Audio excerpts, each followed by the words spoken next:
Halo para trader, jadi di konten kita kali ini kita akan bahas PT XL Smart Telekom Sejahtera. Oke, jadi ya selamat datang kembali teman-teman. Sekarang itu hari Rabu tanggal 18 Juni 2025 jam 7 lewat 46 pagi. Dan ya, sebelum kita mulai kontennya, kita baca dulu disclaimer yang satu ini.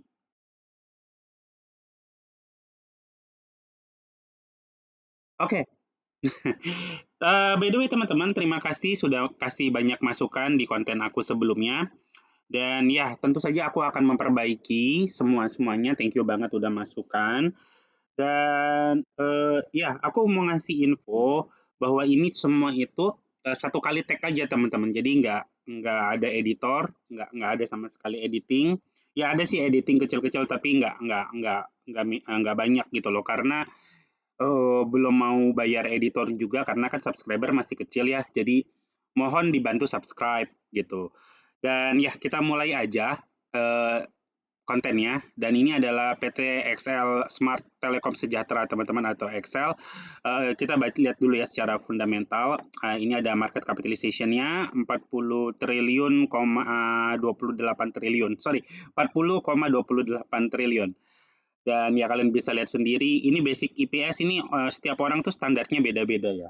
Terus juga price to earning ini standarnya orang beda-beda. Jadi ya tergantung orangnya seperti apa dan gurunya seperti apa gitu loh. Atau buat buku yang dia baca tuh seperti apa.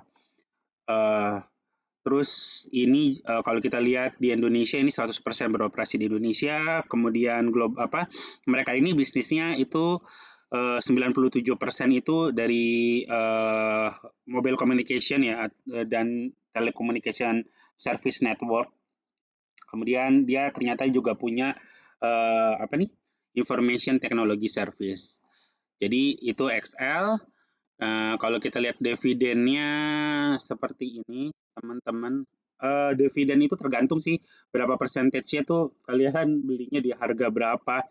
Dan buat aku sendiri aku punya standar dividen itu harus seenggak-enggaknya bisa ngelawan si inflasi. Jadi inflasi di Indonesia kalau di atas kertas itu 3 sampai 4%. Iya, emang di luaran sana itu inflasi di atas itu dan menurut aku juga kayaknya beda-beda deh tiap daerah.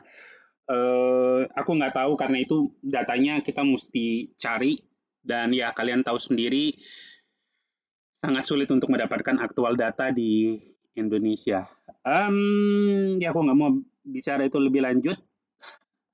Terus kita lihat ini chartnya aja langsung. Nah, kalau secara monthly, teman-teman, ini kita bisa lihat ya. Ini higher high, higher high, higher high. Ini terus turun higher high-nya dia.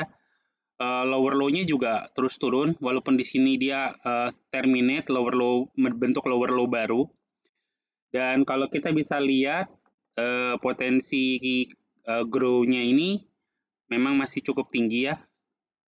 Masih bisa ke atas sini.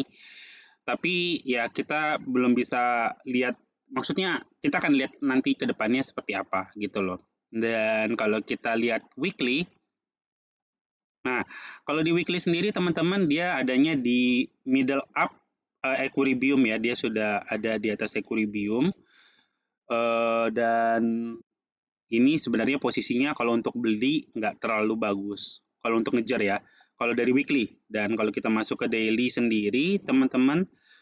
Nah, di daily kalau kita bisa lihat ini sudah ada apa ini namanya sell area teman-teman. Ya, ini sell area. Di sini kalau sell area yang di atasnya juga sudah ada di 2000 berapa nih? 2400-an ini sudah ada juga ada sell area. Tapi sell area paling dekat itu ada di 2290 dan 250. Makanya kalau kalian lihat begitu dia masuk ini kemarin sempat masuk sini terus penutupan dia di bawah sini. Artinya di sini masih ada orang yang jualan teman-teman sehingga nge-push dia turun ke bawah. Dan ada kemungkinan dia akan turun ke bawah dan jemput harga di bawah sini di 21 sorry 21 dan 2080.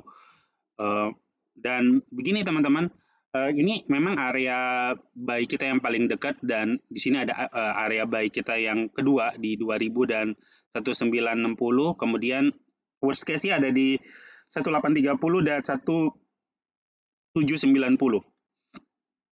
Pertanyaannya adalah kita mau masuk ke area buy yang mana?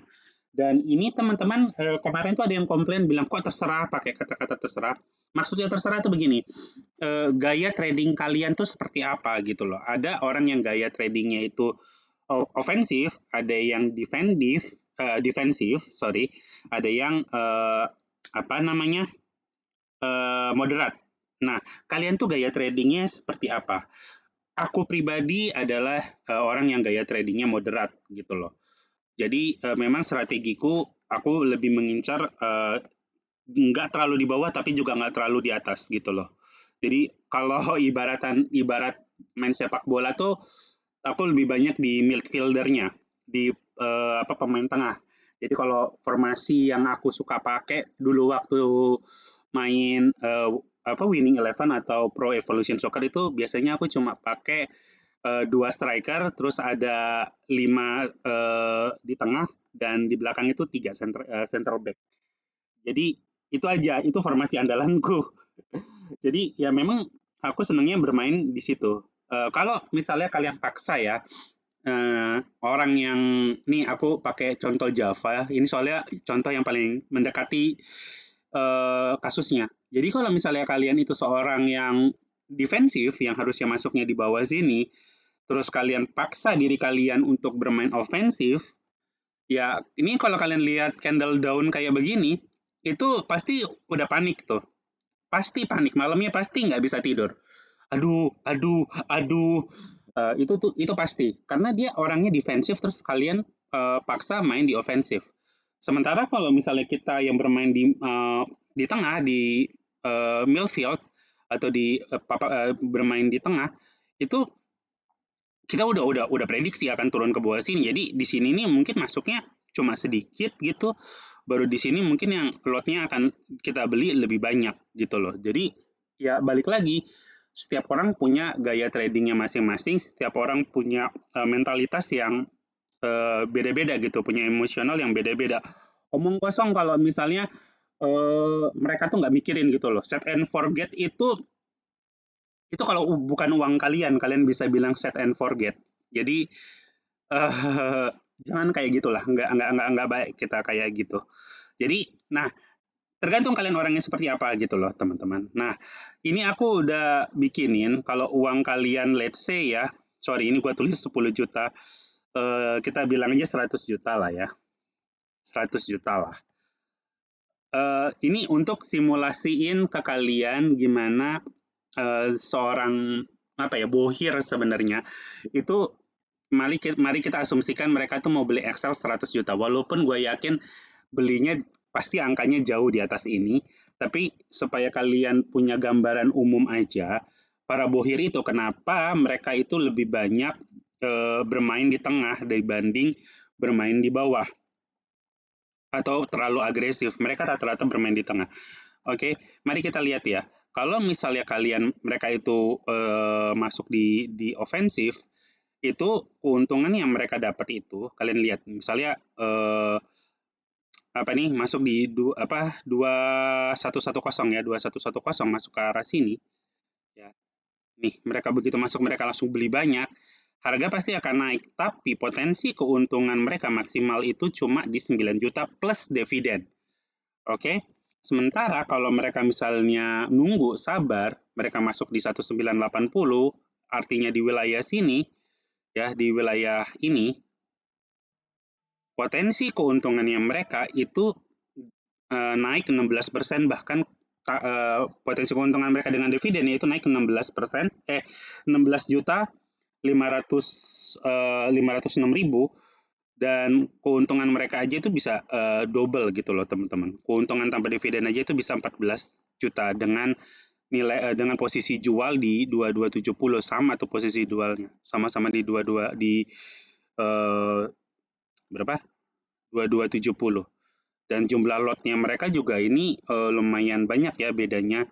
Jadi otomatis dividen yang mereka terima juga lebih banyak dan persentase dividennya juga kalian bisa lihat nih. 0,1 mungkin kedengaran kecil tapi kalau uangnya banyak ya banyak juga gitu loh. Jadi ya seperti itu teman-teman, tentu aja balik lagi ke kalian, kalian tipikal orang yang seperti apa? Apakah seorang yang agresif? Ya kalau agresif, kalian akan dapat keuntungan dulu. Kalau dia nggak masuk ke sini, kalian bisa dapat keuntungan dulu. Berapa tuh? Keuntungannya bisa 7 juta. Kalau misalnya kalian agresif ya, kalian masuk ke sini langsung jeder gitu, ya keuntungan kalian tuh kalian tuh udah bisa dapat keuntungannya gitu loh teman-teman. Balik lagi nilainya 100 juta ya. Kalau kalian investasikan misalnya 10 juta ya 300.000 keuntungannya.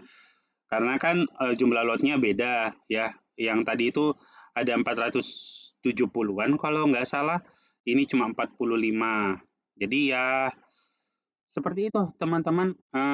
Untuk Excel, jadi balik lagi kalian gaya tradingnya seperti apa. Kalau kalian seorang yang agresif, kalian bisa masuk di 2110